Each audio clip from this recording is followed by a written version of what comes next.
علماء کرام یو حدیث مبارک نقل کړي، مشهور حدیث دی، امام بخاری په خپل صحیح البخاری کې نقل فرمایي 1400 کاله مخکې سرور دو عالم نور مجسم شفیع معظم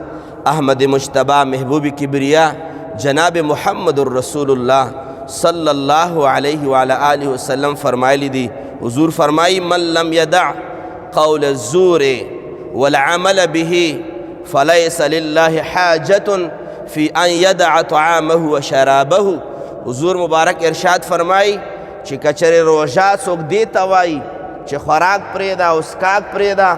حضور فرمائی او تا انسان دروغ هم پری ندی، غیبت هم پری ندی، ورسره د نور روایتو په تناظر کې ملاوت هم پری ندی،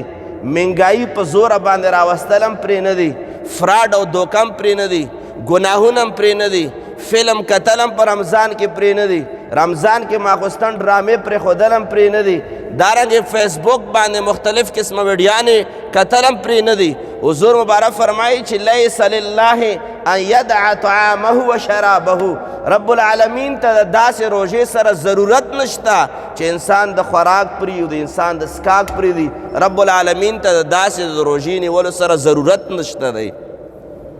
گویا هغې روژې ته هډو روژه نشي ویلی چې ته کجوره کور له په درستخان باندې راوړې، ځان تم کجوري کېدې او بچو تم کجوري کېدې چې ته په دې باندې روژه ماته کا او دغه کجوري د دوکې په پیسو باندې راوړې وي، رب العالمین ته داسې د روژه ماتي ضرورت نشته دی. نه په دغې روژه ماتي کې د لویو سوالونو او د جړاګانو د فریادونو ضرورت نشته دی. رب العالمین د روژې چې کوم مطلوب و مقصود دی، قرآن کریم فرقان حمید کہ رب ذوالجلال ارشاد فرمائی لعلکم تتقون، اے زما بندگانو مخکې خلکو باندې روژې فرض وې، هغوی په شان دی الله فرمائی په تاسو باندې فرض کړی شوې. او فلسفه قرآن کریم فرمائی لعلکم تتقون، روژه د دې دپاره فرض ده چې انسان پرهیزګاره شي،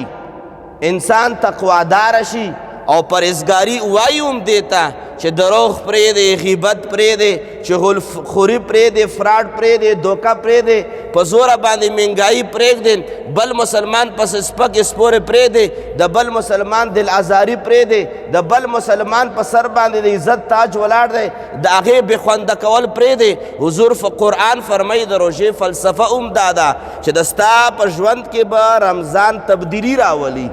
او هغه تبدیلی به دا وي چې ته به د رب نه لږ لرې وې،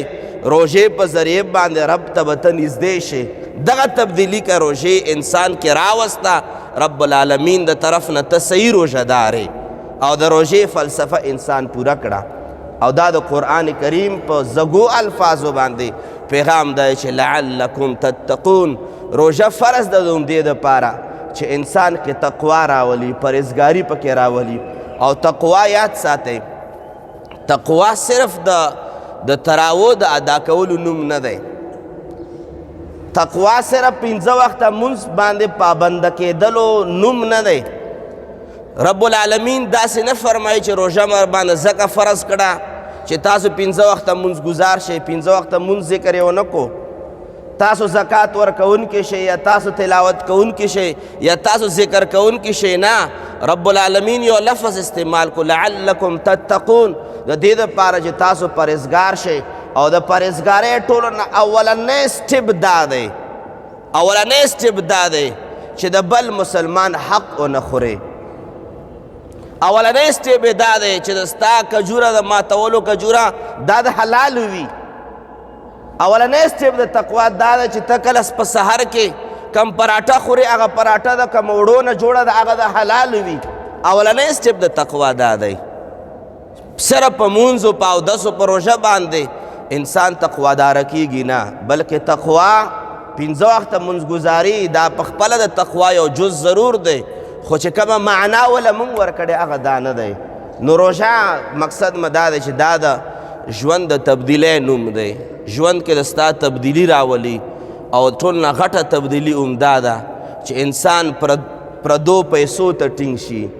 انسان د حلال او د حرامو تمیز وکړي. د تقوا ټول نه لوی معیار او د ټول نه لوی اظهار، د ټول نه لوی علامه هم دا ده